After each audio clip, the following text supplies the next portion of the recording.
Should we start with a prayer? Stop. Caleb, if you could open for us. That's funny. All right. Welcome back to the Real Estate Brothers podcast, where we interview local real estate entrepreneurs, specifically wholesalers, flippers, developers, and positions like that. Today we have with us one of Utah's okayest flippers. I'm just kidding. One of Utah's best flippers, Caleb Rigby. It's great to have you here, man. Hey guys, excited to be here. I remember every week Caleb has started a group called Recon Real Estate Connections, where they all get together. You know, it's a lunch where any like-minded person can come in, learn more about real estate, and there's a presenter every week. And I think either you presented one week or Caleb's on the panel, so we got to hear some comments he's made. But in regards to kind of like a bio, one thing that really stood out that you had said is that you have flipped over 100 houses now. Is that right? 100%. That's super cool, man. How long have you been in real estate? So Becky and I started back in 2016. It was just an idea that everyone had been watching shows and like, oh, that's so cool, we could do that. And I was working a lot of hours. I was studying for my CPA. I was commuting from Layton to Sugar House, and I didn't have time for anything fun. And I was just kind of going crazy. 3 small kids, and just had these conversations over and over with her, like something has to change, something has to get better. And so started researching real estate. I don't remember how or why. And looked at, zeroed in on flipping because that seemed really sexy and fun, and thought we could do it. And so, yeah, we started like however long ago, 7-8 years, and here we are. So how did you find when you first started looking for deals? Because I feel like that's probably what everybody who's going to start flipping, first thing they do is, well, how am I going to find a deal? So do you remember how you went about looking for those deals, and B, how did you find your first deal? Yeah. Early on, I went to a bunch of the real estate meetings. They're called RIAs. And I remember meeting guys that were wholesalers and trying to get on their list, saying I'm a cash buyer, knowing that I didn't even know what that meant. And I didn't even have cash at that point, but I knew they wouldn't ask me a lot of questions. So I got on their list, started seeing properties, started analyzing a lot just in local market here in Ogden, Davis County, and just started to do some homework of analyzing deals so that hopefully when I saw one that really made sense, I'd be able to act quickly on it. And so the first one, shout out to Jeff Rappaport. He's an OG in Utah, and he sent out a deal on a Saturday. We were doing chores with the kids, and it was there was 3 houses right next to each other on Liberty Avenue in Ogden, and you could buy 1, 2, or 3. And I knew that they made sense, but I didn't want to be too stupid and buy all 3, too greedy. So I told Becky, I said, we're going to buy this one. I showed her the YouTube walkthrough. There's tons of people in the house, like, I don't know, tenants and junk everywhere. But I knew right away, because I'd done the homework, that if I bought this house for $60,000, that's what they were asking, which is crazy, that I could flip it for $140, putting $45,000 into it, and we'd make money. And so I called up Jeff. I talked to him like a week or 2 before at the meetup, and he was like, he's like, Caleb, I was expecting you to call. He said, you're the first one, so you get first pick. And I picked the biggest one because it seemed like it had the most spread. I think they were all asking the same amount, but that one had the most bedrooms and bathrooms, and I knew we could make money. That's awesome. So take us through the numbers on that. How did it turn out? Yeah, we went over budget probably by 10,000. So I think I was projecting to make 30,000. We made 20. But my wife, like I needed help because I was working full time. I wasn't going to be able to swing the hammer. So we knew we were going to hire it out. And so I kept hinting at my wife, like, hey, I need your help. And she didn't want to be involved with it. I think it was too stressful, too many decisions. She really didn't want me to leave my job. And so like, she didn't want that to be successful because we were making okay money. But I would just like act dumb and call her up and be like, I don't know what to do about this paint color or this. And like, she's like, okay, fine, I'll do this, but like just this. And I knew that like once she got started and saw that it was kind of fun, that I would like get her hooked. And it did. And it made my life so much easier. And once I saw that we were almost done with this one, the first one, I started looking for more and just became really addicting. And like work was just, my day job was just like noise in the back of my head. And I was awesome. Just doing it, but not loving it. And this was fueling me and I was so passionate about it, something that I didn't know anything about a couple months before. Yeah. Well, that's awesome. I love the leap of faith. I feel like the more people that we have talked to, there's always a leap, right? Like there's always a significant moment when someone was like we're doing it. We're jumping, we're going in. We've done as much research as we can. You know, we have our ducks in a row. Like, let's actually go do this thing. The funny thing, so you're talking about your first deal that you ever did was this flip. And I forgot to mention this earlier. I forgot to mention two things earlier about we're your hosts. I'm Ethan. I didn't even say that. That's all right. I didn't need an introduction. This is Bridger. We're your hosts. Part of the reason that we love Caleb is he bought our very first deal 5 years ago. Our very first one. That was your first one. That was our very first one. I probably did, but it's been a while. Yep, it has been a while. I mean, we were so professional about it, you probably didn't even know. So that was funny. Yeah, no. Yeah. I was going to say, going off of that, it was, I know we've talked about our first deal. But on the selling side, this is obviously the buyer. And I remember it was, a great deal. We made $16,000 on it. You probably don't remember, but that's what was, I feel like, our leap of faith, our faith to, fact, where we're like, we think this can work, probably the same thing with you, as you're going into your first deal, and then it worked.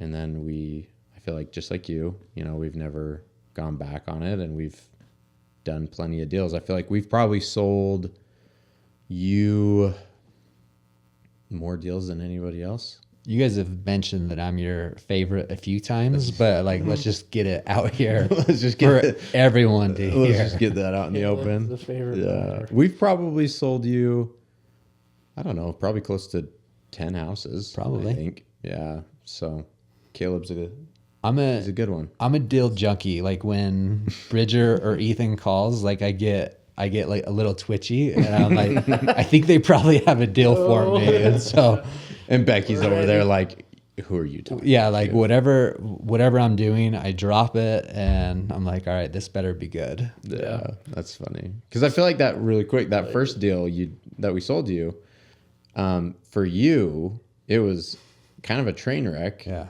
But in our defense, it sold for like $25,000 more than we said it would. Right. So hopefully it like balanced it out, because I feel like that happened and Becky was like, I'm never working with these guys again. Well, Becky knows that I buy a lot from wholesalers, and so I'll mention names, but if she hasn't met them or had interactions with them, it's hard for her to remember. But yes, like when she would ask me, she's like, who did we buy this one from again? And I'd be like, this one is from Bridger and Ethan. You're like, and Jason like, Lewis. Oh gosh, like Here we go. And This is and so fun. like when I told her that like, hey, we're gonna buy another one from these guys, she was fine and she trusts me, but that one was a little hairy. Had to get the city involved, and they were pretty nitpicky and learned a lot of things. But I had never dealt with the city before that. You just don't know. You don't know what you don't know. And now, if I had bought the house, I would have done more due diligence than I did. I would have involved people that I have contacts that I have now. I'd bring them in earlier, and just instead of just assuming like, oh, this lack of foundation, or this small fire isn't a big deal. And now I know that, yeah, everything's fixable. But if I bought this deal today, you guys probably wouldn't have made 16,000 and a little less. Yeah, For sure. Yep. It's all a learning process, I mean, that was our first deal. And so we tried to handle it the best that we could. And I don't know how many deals you had done by then or how many houses you had flipped by then. But just like you had said, I mean, it's like you just live and learn. And now you know that there's certain signs in houses where it's like, I know I'm not going to do that again. We obviously flip and have been flipping for a few years now. The market, was bad, which we'll get into. But there was one house in particular we lost probably $40,000 on, and it's because it had a bad foundation. That was the biggest thing. And we tried to like rebuild it and re-pour, and it was professionally done and it looked good. But I mean, water was still getting in. There was other houses on the street that were flooding as well. But there's a story with that, maybe for another time. But now I know if I see a foundation that looks like it's caving in, I'm not buying it unless I'm getting a steal. You know what I mean? Yeah. I'll still buy fire damage or foundation houses, and we have after that. But I just know I gotta account for these costs, and sometimes it's not even the cost, it's the time. And when the city's involved, they can drag their feet on approving plans and making changes once they come and visit the property. And so I just know I have to bake that into the numbers and be a little more conservative. Yeah, for sure. No, and I agree. I feel like there's a lot of things that can happen in a flip that will make it or break it. And so I feel like that's something that we learned when rates, spiked a year and a half ago or so, where we're like, flipping is great. We're still going to do it, but man, do we just need to be more conservative? Yeah. Just not. And a lot of times it is because of stuff like that, big, the unknown, bigger ticket items, but also, you just never know what's going to happen with the market. And so I feel like flippers kind of get a bad rap for that, and wholesalers, when a homeowner doesn't know if they're working with a flipper or not. They're just like, oh, you flippers, you're coming in, at these low ball offers, this, that, and the other. And whenever I hear that, it just I just have to take a deep breath, because I'm like, oh, you just don't understand. Yeah. I'm like, until you've lost the kind of money that flippers have lost, you just can't even have an opinion about it, because so much can go wrong where the only person who wins is the homeowner who gets a brand spanking new, newly remodeled home. 100%. And we pride ourselves a lot on the quality of work that we do. Of the 100 houses that we've done, probably 80 have been in Ogden. And so we drive up almost every street, and we can point at one or two houses that we've done. And it's super cool because we don't cut corners, and we probably have lost out on a good chunk of money by over rehabbing houses, but I don't care. I don't want a lawsuit later down the road for something that they think I knew. Maybe I didn't, maybe I did, but we just want to do it all above board. Our company name is our last name. And so people know when Becky lists the house that this is another one of Caleb and Becky's, and we just want it to be super, super good and quality. So I hate that connotation that flippers the bad connotation that we get, but trying to break that one house at a time. Yeah. No, and you guys do. I feel like whenever I see a new listing and I click on it and I see that it's one that you guys have done, like I feel like they're distinguishable in the fact that like a lot of them look very similar, which is strategic, and we can get into that here for a minute. But a lot of it is, especially ones that we've sold you. Like there was that one on Adams that was just horrendous, like That was crazy. top 3 worst ones that we found. And you just look at it and you're just like, man, like I can just tell you guys didn't cut corners on it, right? Because we knew what it looked like beforehand.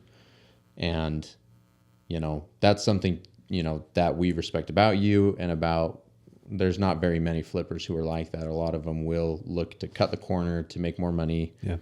Because chances are they're not going to get caught or Right. they're not going to ever have any repercussions of it. So I think that's awesome, you know, because we've seen it, you know, firsthand. For sure. Yeah.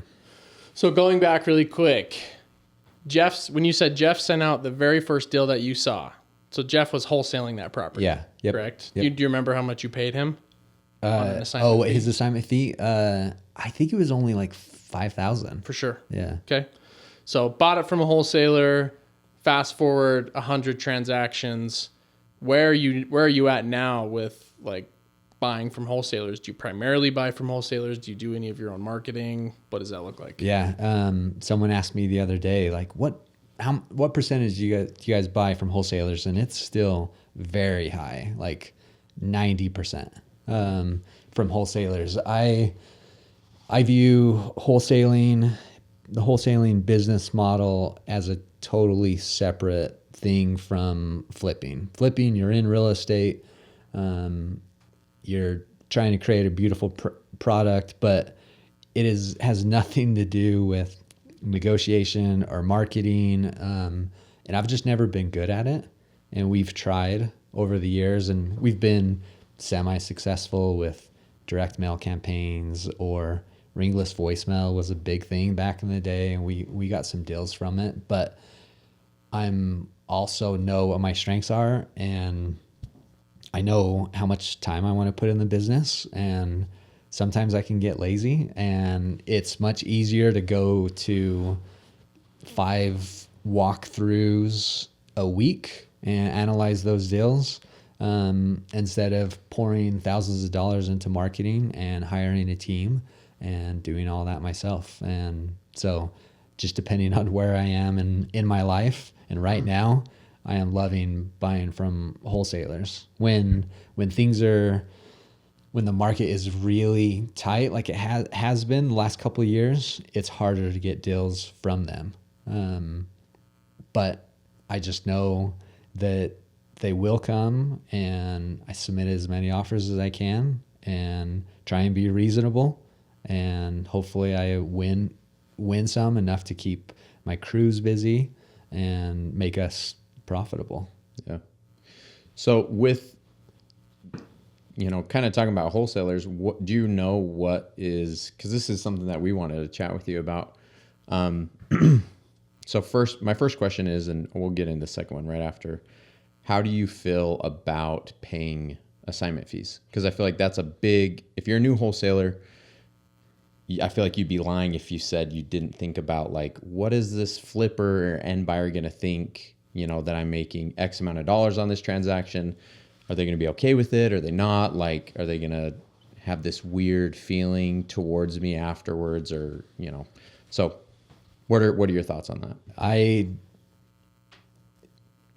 I think I would be lying if I said like it's sometimes when I see that there's a huge assignment fee, it doesn't make me like gulp and be like, God dang it. I could have been a little more strategic in my negotiating.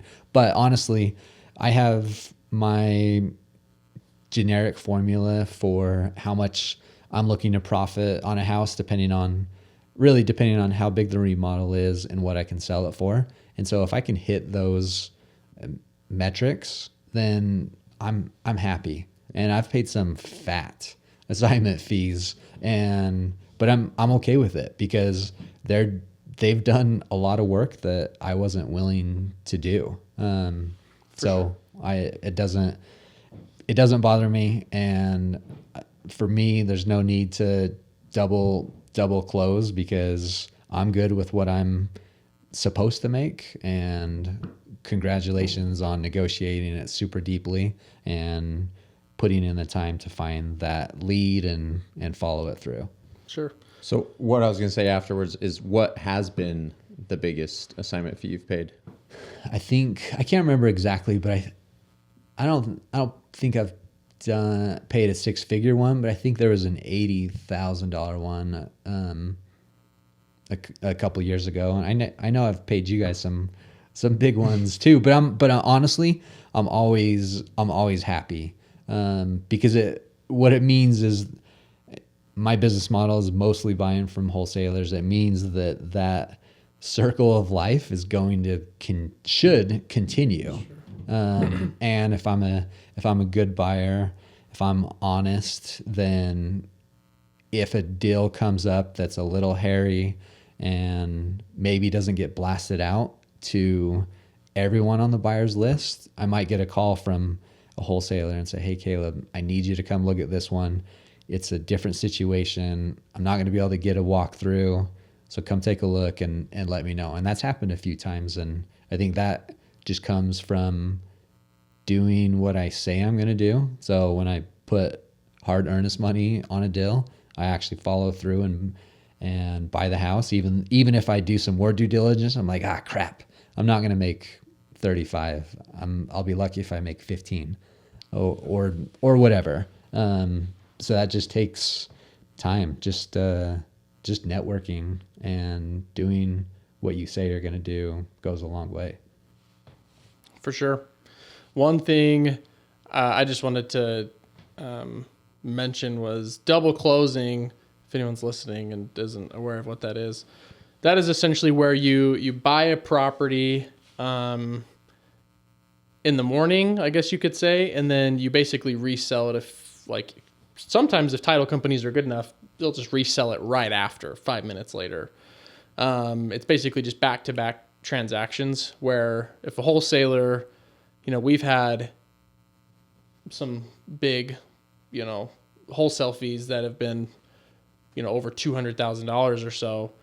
And it's like, do you want, from a wholesaler's perspective, it's like, do I want my end buyer to see and know how much I'm making? Even though we've had conversations with some that have been like, no, it's fine. I don't care. And then they see it and it's like, hey, wait, hold the phone. You know what I mean? Which I can get and I can understand to an extent.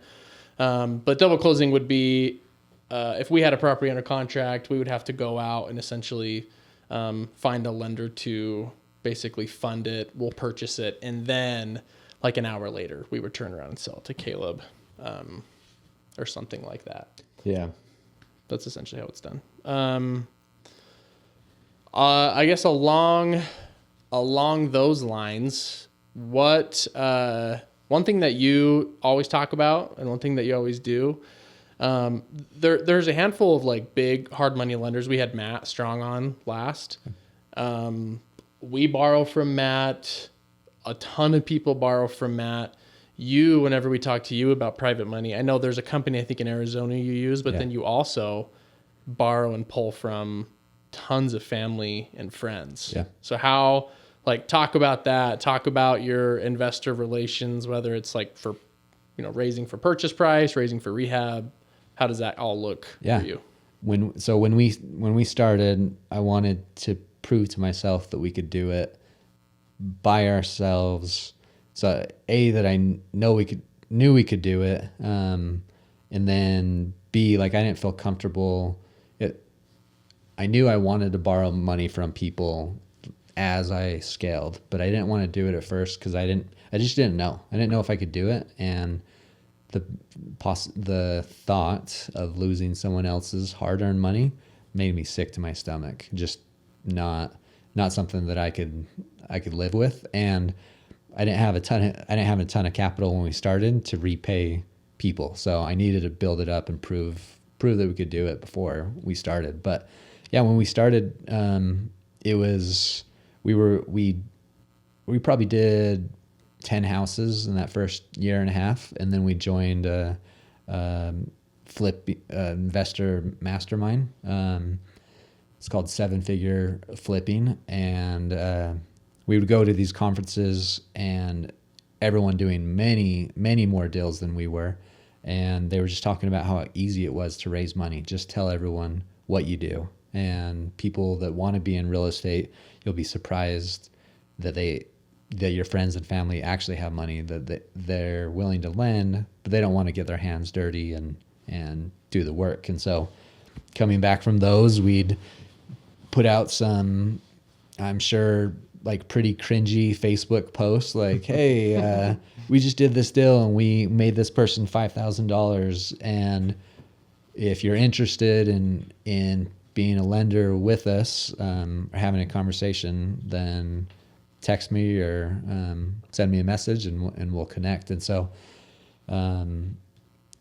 after doing some of those, it was just like random, the people that would come and contact me, people that were in a neighborhood, people I went to school with, grew up with. My parents were actually our first lender, and my mom is the most skeptical person ever. And so I knew that if I could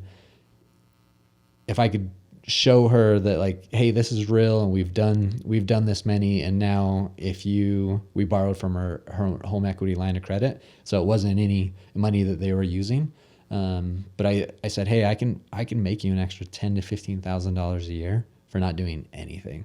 And she was like, okay, tell me more. And we've been borrowing from my parents since then, and have paid for like a lot of their vacations. Yeah, that's awesome.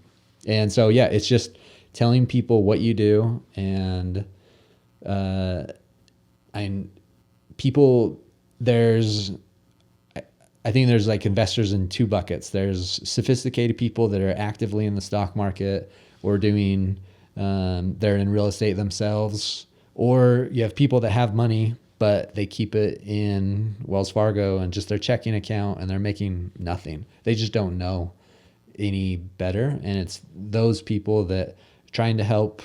I can borrow from them and pay them a lot more than what they're making, but I'm paying them a lot less than what I'm paying hard money lenders, and I'm not paying points. And so that's been one of our competitive advantages over the years, is my source of money is a little cheaper than others. So what does that look like? I mean, a typical hard money loan that someone would get, or what I would say is industry standard, is typically a 2% origination and 12% interest. Yeah. So what does that look like for you? What are you getting from your private lenders? Yeah, it depends, and I don't have like a set thing. It depends on how long are they going to let me borrow it. Are they only going to let me do one deal with their money? Then honestly, I'm not that interested in borrowing from them. My best friend growing up he's probably our second lender, and he said, I need this money in 7 years when my son goes on his mission. So you can use it until then. I'll add to it. And so with him, I'm willing to pay him more than someone that's just like, hey, let's test you Do out. a one-off deal. Yeah, it's harder for me. And so knowing that I have that X amount of money in the bank that I can use for any deal, that helps me sleep better at night. And it means that I can act quicker. So I'll pay him more. I'll pay him 10 to 12%, no points. But someone else that just wants to give me a try, then we'll go 7 to 9%. But still, they're making way more money than they were, and I'm also saving money. So it's a win-win.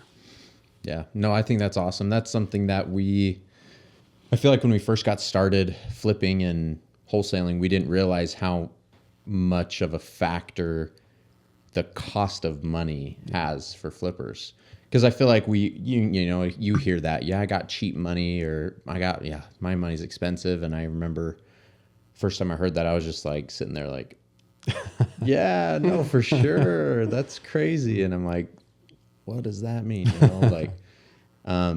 but that can make or break a deal. Oh yeah. Absolutely. I'd be curious to know, obviously not right now, but you should, for fun, you should go back and look and say, okay, if I would have paid 2 and 12 for all 100 deals, how much money have I saved? Because I'm sure it's hundreds of thousands of dollars. I'm sure right? it is. It'd have to be. So yeah, whenever we're looking at a deal, we'll look at, and especially when people are, you're staying more, Weber, Davis County, and Box Elder, typically those are cheaper homes than Salt Lake and Utah County and, places down south, because, we've looked at a few in Salt Lake and we've done a few in Salt Lake. And sometimes I'm just like, these people must have their own money, because you're paying $500,000 for a home and you're anticipating to sell it or resell it for, $750, $800, whatever it might be. I'm like, you're paying 10 grand up front at 2 and 12 and $5,000 a month. Yeah. So I'm like, man, it makes a difference with these lower priced homes if you're getting traditional hard money. Yeah. Huge difference. And because we're doing a lot smaller houses, and Ethan alluded to it, we use a lot of the same materials, the same process on most of our houses. We've got it dialed down. And so we're on average buying a house and selling it 4 months later. And so I had also, when people are underwriting and saying, oh, this flip is going to take us 6 to 8 months. Well, I know it should take us less than 5. I can make my offer a little more enticing, because my cost to do it is a little less, because we're moving so quick. So it's finding those advantages. So yeah, cheaper money. Maybe you've got a contractor that's amazing, but he's not that expensive. Or my wife is our agent, so I save a little there. So it's just trying to make myself different, because if I'm on the same as everyone else, then I just got to get super lucky to win a deal from wholesalers. Yeah. For sure. What I was going to say, what have you done to kind of going back to working with wholesalers? What have you done to cultivate these relationships? Because you brought up something that we've done and we do with you, often when we have, excuse me, when we have a property where, we might not be able to, send it out to our whole list. We have a handful of people we'd like to work with, and you're always on that list. How have you cultivated those relationships to get to a point where, for example, we just sold you a deal, less than a month ago. Yeah. And we didn't send it out to our list, and it was a great deal for us. I'm sure, hope it's a great deal for you. What do you think you've done with us, with others, to create that, relationship?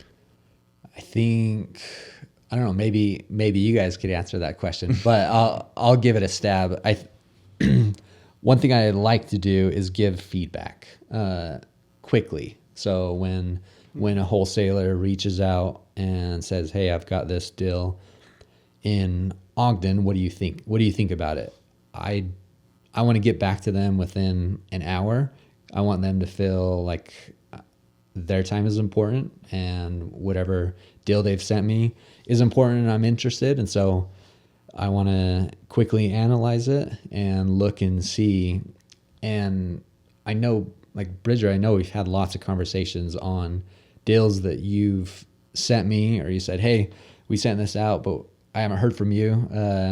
What do you think of it?" And I'll take the time and show you the comps that I'm pulling, and maybe I see a red flag or something that makes me uncomfortable with your numbers, but I'm not pulling punches either. I'm just saying, hey, this is what I'm seeing, and I could totally be wrong. And in hot market a couple years ago, I was wrong a lot, right?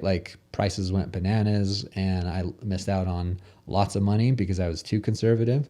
But I think that's one thing I've done is just get back to people and tell them I love the deal, I'm ready to buy it, or I don't, and I need to buy it here, or I'm not interested. It's not the area I want. It's the numbers are just too skinny for me. I don't feel comfortable. So I think just being honest is one thing. Yeah, no, and I think if you're looking to flip, I would highly recommend re-listening to that, because as a wholesaler, we're looking to go under contract, move it quick, and get it to an end buyer as fast as possible. And you have been great at that, where we have a deal and we're like, hey, what do you think? Do you want this? Here's the price we're thinking. I mean, if you're not responding within like 5 minutes, I would say, from a text, like something's going on, like you got something really important, because there's been times where you're like, hey man, I'm sorry, I was, with my family, or I was coaching this or doing that. And then a lot of times you're like, hey man, I'll look at it. I'm just in the middle of something right now. Like, just hold on, like you make sure that we know that you're going to take the time to do that. And I think that that's huge when it comes to cultivating relationships with wholesalers, is letting us know that obviously you care, because even on deals when we can't make something work, you do take the time to say, hey, this is why. Because I feel like there's a lot of flippers that just get so in their head of, like, they look at it, numbers don't work, whatever, I'm done, and I got 12 other flips that I need to, focus on or whatever. But you let us know. But then that helps us, because there's been times when you're like, hey man, numbers don't work here. Chances are they'll work here. And then we say, okay, Mr. Seller, we need to come down to here. And then we've gotten it and we've sold them to you. Yeah. Deal I just bought a month ago from another wholesaler was just like that. He sent it out at 4:30. I went and walked it. There was only myself and a couple other investors, which I always like to see. For sure, I was going to say, that's, The worst feeling is walking up and seeing 30 other cars. When we've gone to appointments like that, or walkthroughs, for a flip that we're looking to buy, and we'll see all the cars lined up and down the street, we just keep driving. Oh yeah, there's don't even get out. Plenty of times where I'm like, hey man, let's just go get something to eat. I'm not. Yeah, and it's frustrating when that happens. But so I pulled up. There's only a couple of us. I was like, all right, this gives me a good indication. This was not a big rehab, so I'm like, all right, I like that. But I came back, ran my numbers, and he was asking 430, and I said I can do 416, so $14,000 less, and that was less than what they had it under contract for. And he didn't tell me that then. He said, okay, I'll let you know. Then they sent it back out at 425 and said, I'm not too hungry for a deal, and this is an expensive one, so I want to make sure I'm right. And so just ignored it. I already had given him my number, and then he came back a week or two later and said, hey, we renegotiated. If you can do 416, then we can close. And so if you're a flipper, I'd try and not submit offensive offers. Like, if I'm going to be so much less and I don't have a good relationship with the wholesaler, then I probably won't do it. But if I do, I'll explain why. Like, I don't feel like I'm greedy, but I just have my numbers, and with my accounting and finance background, like, if the numbers don't work, then it just my brain doesn't let me move forward with it. And so giving him my number, him going back and renegotiating with the seller, it was the only way that the deal worked, because there was no other buyer willing to pay what I could pay. Yeah, I think that's an important thing. Make the offer, because there's been times. I mean, again, that's happened with us with some of our deals that we have, where it's like, man, I know this is a little high, but let's just send it out and see, And then it's nice when offers come in, and it's like, I have a number that someone can stand by, and I know, if I go get it 10, 20 grand below that I got a good deal, and I can at least try and renegotiate something reasonable. So and that's probably an angle that not a lot of people think, you know what I mean? It's like, just go in there, just make the offer. at least, even if it's below. Depending on like the seller that you're working on, whatever their situation is, like, yeah, it like no one wants to make less money, but if the situation is so dire that they really need to sell and this is still their best option, then they probably are going to renegotiate. And it's just part of, you have sophisticated investors that this is what they can pay, and it's just what it is. For sure. Yeah, and that's something on our end as wholesalers that it's never fun to go back for a price reduction, and that's why it's probably, I mean, only happened with us a handful of times. Like, there's been times we've walked away from deals because I'm just like, I just don't feel comfortable doing that. Yeah. But there was one just recently where we sent it out and we had some interest. There's a handful of people who looked at it and we just weren't getting offers. And then we got feedback from a flipper. This one was up in Idaho, so that's why we weren't doing this with you. But basically it was like, yeah, I think I can be at, 365. And we were under contract at 380, and we're just like, man, this isn't going to work. And so Ethan was working with the seller and called him up and just told him like, hey, we need to be at 350 for this to work. We totally understand if you don't want this to, if you don't want to do this, we can walk away. Like, there's no hard feelings, but we know we can do 350.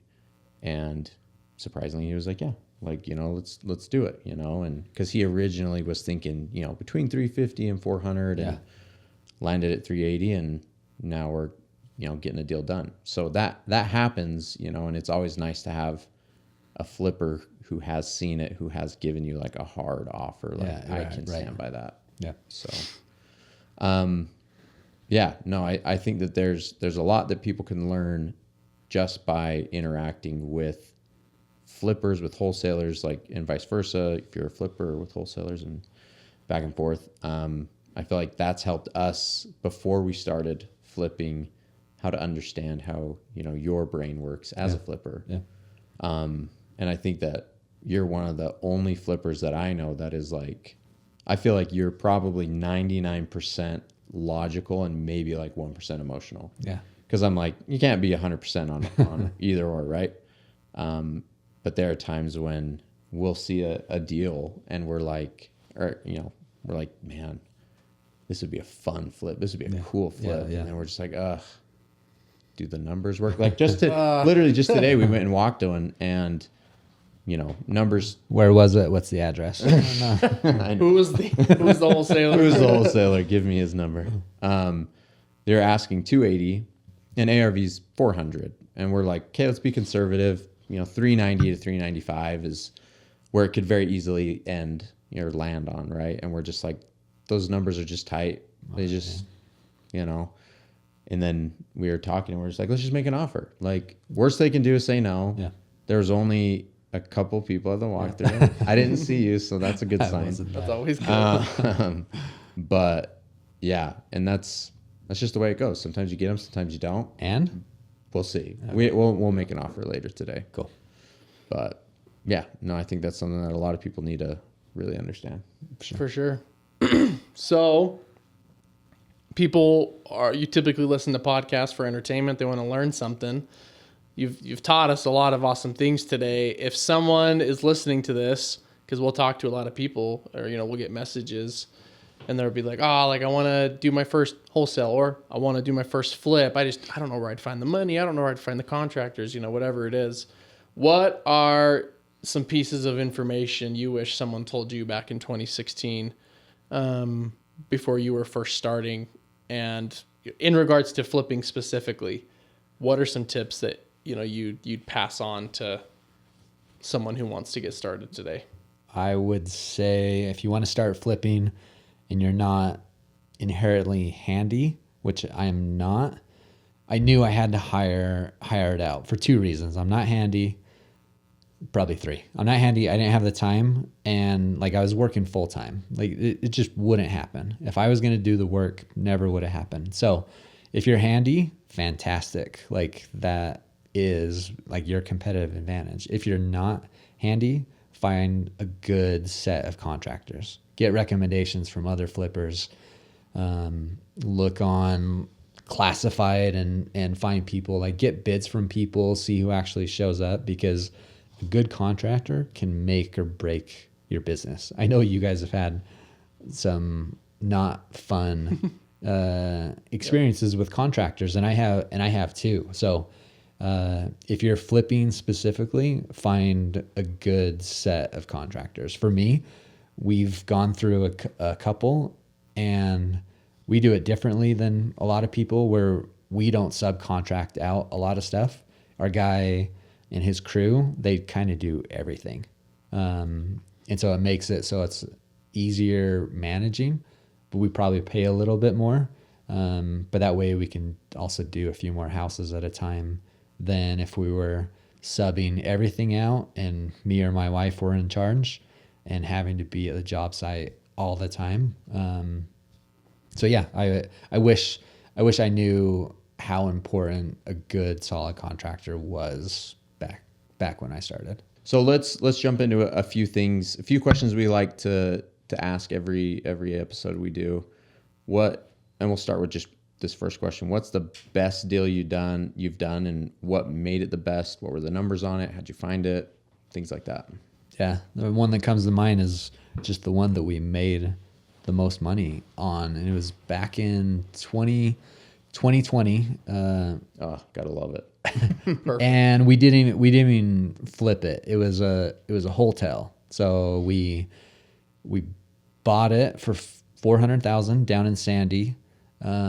Really nice 1990 house that was just super dated.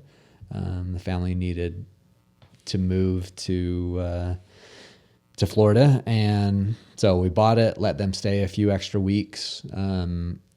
But they kind of let their dog and cat just run amok in the house. And so we knew we were going to wholesale it because it was just too nice of a house for us to flip, too scary. And so, but we need to get out like the stinky carpets out and just make it more appealing for someone to come and look and not be scared away. So we pulled up the carpets, and like that smell, that experience is burned in my in my brain, and I'll never, in my nose, like getting the actual, like the tack strips on the corner out and opening up, getting it with the pry bar, and like a new wave of urine hitting your nose. Like that's something that everyone should experience, but maybe only once. And so we did it, got it cleaned, listed it. So we bought it for $400, and I think we listed it for $550, five something, and found a cash buyer that closed on it a week or two later and made a little over $100,000 on it. And to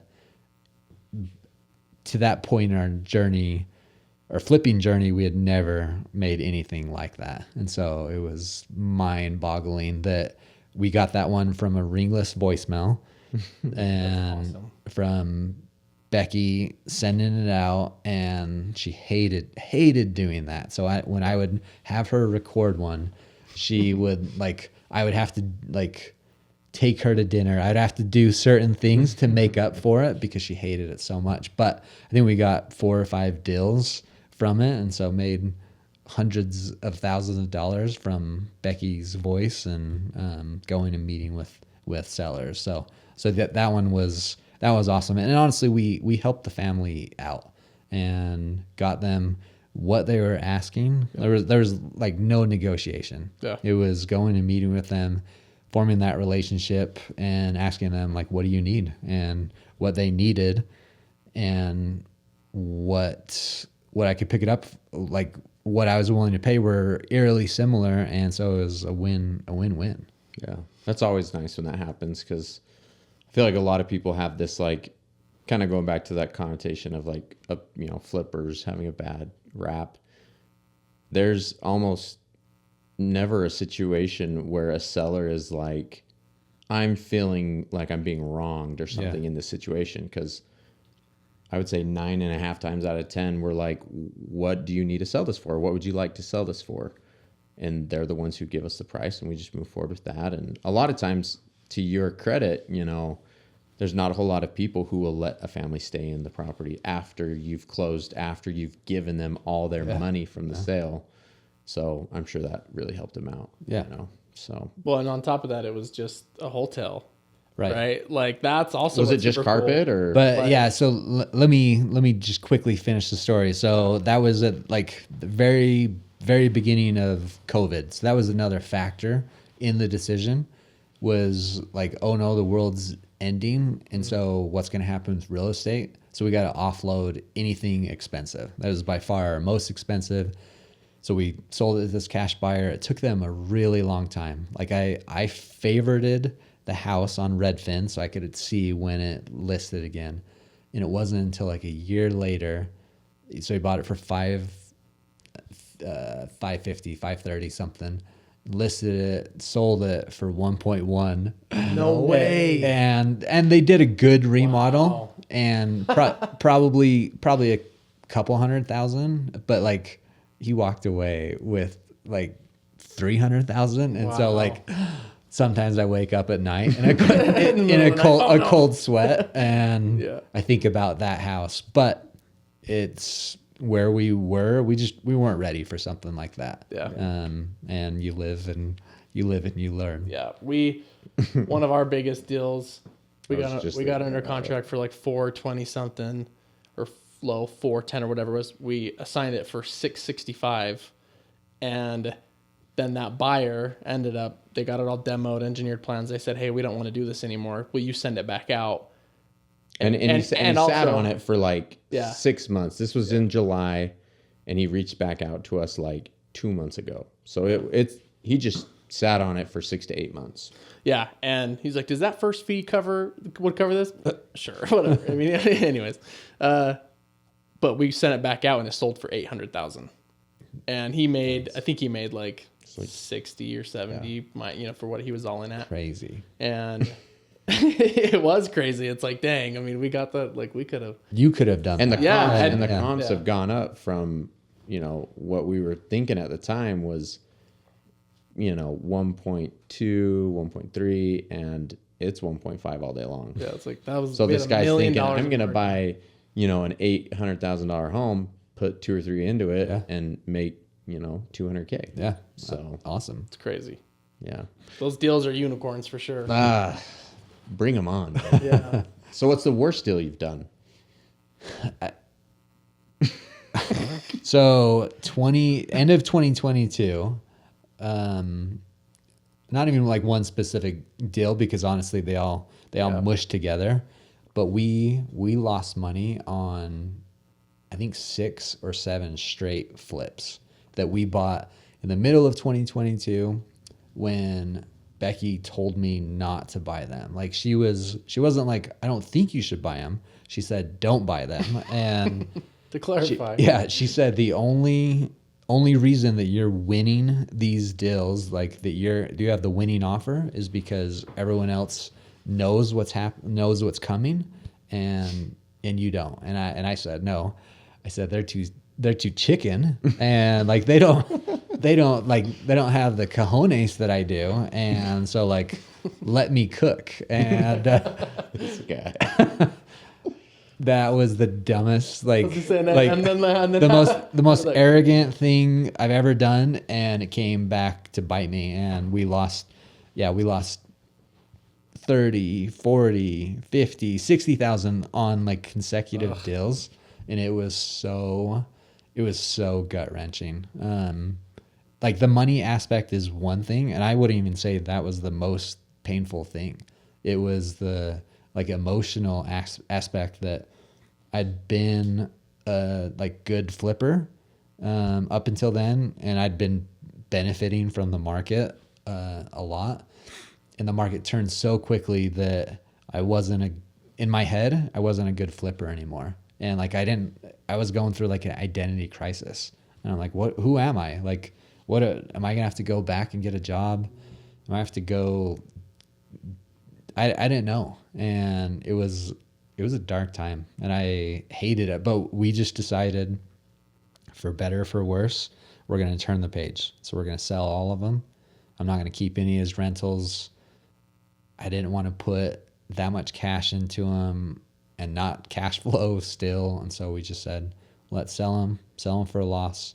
Our taxes will be a lot less, and we'll start over. And we did. I think by January of 2023, we'd sold everything. We started fresh, and my mindset of just not having to deal with that weighing me down, I was able to focus and learn from my mistakes, buy more conservatively, and get good deals and get back to feeling good again, like I knew what I was doing. No, I remember that. I remember those times because we lost a ton of money on a few in a row, and I remember just like they weren't finished, but we knew we were gonna be like we were calculating our losses before we even had them, and I remember like just sitting down with my wife and just being like, the money's one thing, right? But I'm like, this is just like eating me alive. Yeah. Like knowing I'm going to cut a check for 40 grand Yeah. and like all the, 4 to 6 months of hard work is just.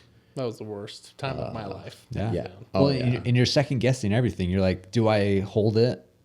Are we going to rebound? Yeah. And I hold it for a few more months. Is a higher offer, going to come in? Like, Yeah. where is it? Do I reduce the price or like what do I do? And there's not a ton of people that you can talk to or like help figure it out. Like you got yourself in this situation, you got to get yourself out. And fortunately, we had some cash reserves and we were okay. Yeah. Unfortunately, I have some friends that they were maybe too greedy, too gung-ho before, and right now they're not in the business. And so like it can be scary. So if you're getting started, be conservative. Don't lose money. Don't lose money on those first few. And then you can start to be a little more aggressive. Ease up a little. Yeah, for sure. Well, I'm sorry you went through that. But good for you for pressing forward. And now you have, we were talking about it before we started, but now Caleb, they have 7 under contract or working on right now, have purchased whatever it is. So we're way past January 2023, but it's a great rebound, So I was going to say, we sold you a deal in January 2023, so I'm glad we were your rebound. That's right. But in full transparency, one of the losses was also from you guys. Yeah, for sure. Hey, it's okay. The house we went and walked today was one of our $40,000 losses. The wholesaler who was doing it. Oh, okay. So, but yeah, it wasn't. I had to take responsibility. Like it for sure. It wasn't at the time. The comps were the comps. Unfortunately, the comps changed drastically. A couple months later, and for sure, some people knew.